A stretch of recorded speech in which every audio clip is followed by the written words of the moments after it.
بسم الله الرحمن الرحيم الحمد لله ثم الصلاة والسلام على رسول الكريم وبعد أصحابتا يا خيارتا دمانتين وإن السلام عليكم ورحمة الله تعالى وبركاته سلام كبعد إن شاء الله تعالى كلب كان وحن كجاه لنا الشعور بالمسؤولية وحل هذا مسؤولية ده إنه قفك ودرامه أو قاته قرط المسؤولية مركل هذا كلمة وكلمات عربية وحيكتمد سأل يسأل ويدينا يا مسؤول وأكيل ويديني مركب مرادي له مسؤول صدح لنا بيلا ده صدح قيب ومسؤول وقف لو يدينا يسائل مذوح ويدينا يا موضوع المساءلة ماشي وحلقة ويدينا مركب مسؤولية محيطها هاي مركب سداسة مركب مسؤولية دو سيدا هذا وعدران ما رجتي إله سبحانه وتعالى وإنه أبوري دران كاس مركب يمد كسبضيبة kaasoo inagu riixaya inaynu wax un sameeyno wax nolosha kamid inaad sameeysid mas'uuliyadda kugu riixaysa adigoo marka qofku uu ka rabo marka rajo uu ka leeyahay in ajir amba abaalmarin uu ka helo amba cabsi uu ka qabo in la ciqaabo uu ka baqayo ayuu mas'uuliyadda u qaadaa marka sidaa darteed baa mas'uuliyaddu saad ogtihiin mas'uuliyaddu waa shay ma aragtay ilaahay subxaanahu wa tacaala ma aragtay uu ina saaray oo muxuu ahaayay oo waajib ah oo la inagu kalifay weey marka quraanka kariimkana uu tilmaamaya innaga abuuristeenaba asal waxa uu ah mas'uuliyad qaadid maxaa yeelay ilaahay wuxuu yiri inna aradna al-amanata ala samawati wal ard wal jibali fa abayna an yahmilnaha wa ashfaqna minha wa hamalaha al-insan innahu kana zaluman jahulan marka inna aradna al-amana la sheegayo waa mas'uuliyad way marka mas'uuliyadu waa amaano amaanadaas iyadana waa la isweydiin doonaa qiyaamaha hatta rususha ilaahay baa la weydiinaya oo rususha baa la weydiin doonaa amaanadii iyo risaaladii inay guteen fala nas'alanna alladina ursila ilayhim wala nas'alanna almursaliin fiir kuwii la diray iyo kuwii loo diray labadaba waa la weydiinaya marka qiyaamaha marka waxa way mas'uuliyad marka la yiraahdo adduunka marka la joogo waxa way waa la isweydiinaya oo yaa ku weydiinaya yani sharciga ku weydiinaya qaanuunka ku warsanaya dadweynaha ku warsanaya مسؤوليات باكو سارن قف كستا او مارتي ادونكان جوغو او مكلف اه waxa way mas'uuliyad baa saaran mas'uuliyadaas marka waa adduunka inta la joogana waa la weydiinaya aakhira hadii la tagana de waa mid la soo abuuray waa mas'uuliyada weydiinteed taas ay ku badan tahay saadateed nabiga kaleey salaatu wasalaam wuxuu yiri kullukum raa'in wa kullukum mas'uulun an ra'iyati dhamaantiin waxa tihiin dad wax loo dirsaday oo ma aragtay wax la raaciyad ahaydeen oo xoolo jir amal ah marka saa darteed qof kastana wixii la raaciyay waa la weydiinaya haduu nin yahay reerkiisa wax laga weydiinaya haday naag tahay gurigeeda wax laga weydiinaya haduu wiil yahay ayaan mas'uuliyadiisa maartay ayaa asagana wax laga weydiinaya gabar haday tahay marka saa darteed marka haduu madax yahay mas'uuliyadda wixii ilaahay subxaanahu wa tacaala uu dhiibay oo bulshada uu madaxda ka yahay baa la weydiinaya marka saasa marka nabiga kaleey salaatu wasalaam uu yiri kullukum raa'in wa kullukum mas'uulun an ra'iyati marka sideeda marka mas'uuliyaddu ahamiyad weyn bay u leedahay qofka iyo bulshada hadii la fiiriyo adduunka ahamiyada ay leedahay waxa weeye adduunka hadii la joogo ummaduhu amba bulshooyinku waxay ku kala nolol fiican yihiin ummad walba sida mas'uuliyadeeda u gudanayso ummadii mas'uuliyadeeda fiiri si fiican u gudata ama mas'uuliyadaasi midda shakhsiga ha ahaato ama midda bulshada ha ahaatee maxaamiday dooni ha ahaatee ummadaasi way ka nolol wanaagsan tahay ummad hadaa artid iska wada hortimid oo kulligeed isku jeeda oo isdilaysa waxa way waa ummad mas'uuliyadeedii gabtay way waa wadan fashilay hadaad aragtid sida Soomaaliya oo kale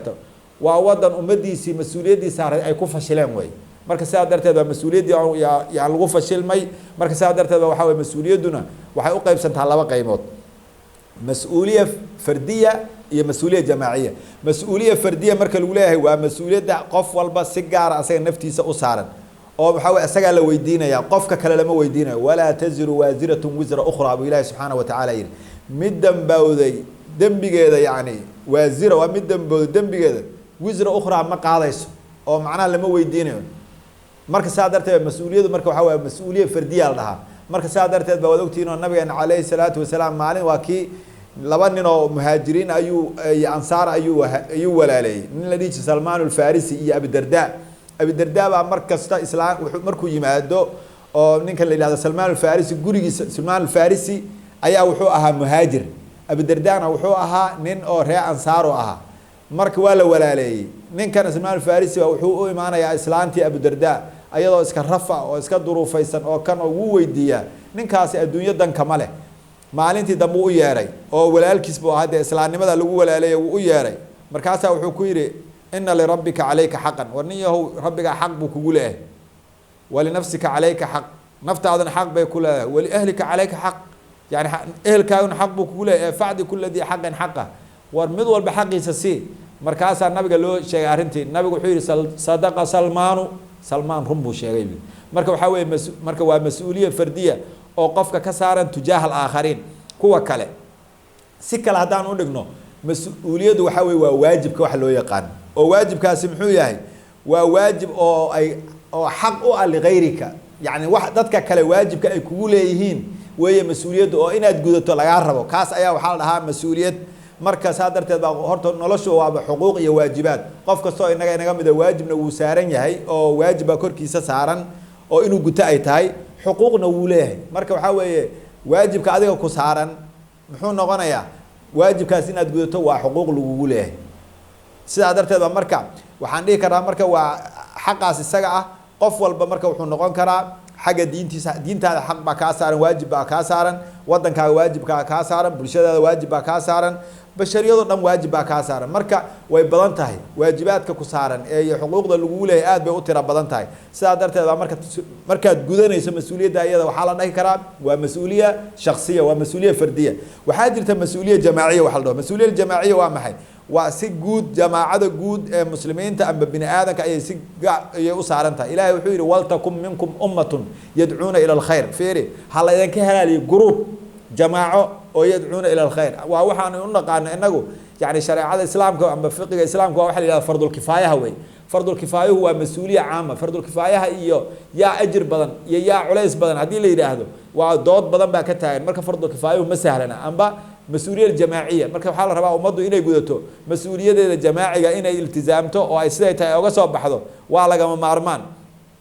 sidoo kaleeto waxaan dhihi karaa marka waxaa dhici karta waxa la yihahda mas-uuliya akhlaaqiya wax la dhaha jirta iyo mas-uuliya qaanuuniya mas-uuliya akhlaaqiya maxaa laga wadaa yani waxaa laga yaaba hadda deriskaagu hadduu gaajaysan yahay oo adna adog tahay oy meesha ku qadaan inti lagu soo dacweeyo qaanuun ahaan xabsiga laguma geyn karo amba saldhiga lama dhigi karo ninkan deriskiisa oo gaajaysan buu seexday laakiin akhlaaq ahaan waajib baa kaa saaran oo xuquuq akhlaaqi a lagu leeyahayo oo nabigu calayhi salaatu wasalaam wuxuu yidhi wallahi laa yumin man baata shabcaan wajaaruhu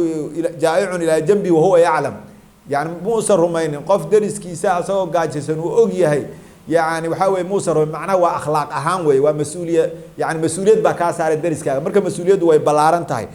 mas-uuliyadda marka waxaa la rabaa qof kasta inuu marka siday tahay inuu u guto waxay dooniba hana qaato mas-uuliyadda in lagu gaboodfalana taqsiir fi lmas-uuliya la dhahaa marka qofka hadduu taqsiir fi lmas-uuliya uu la yimaado dee ilaahay subxaana watacaala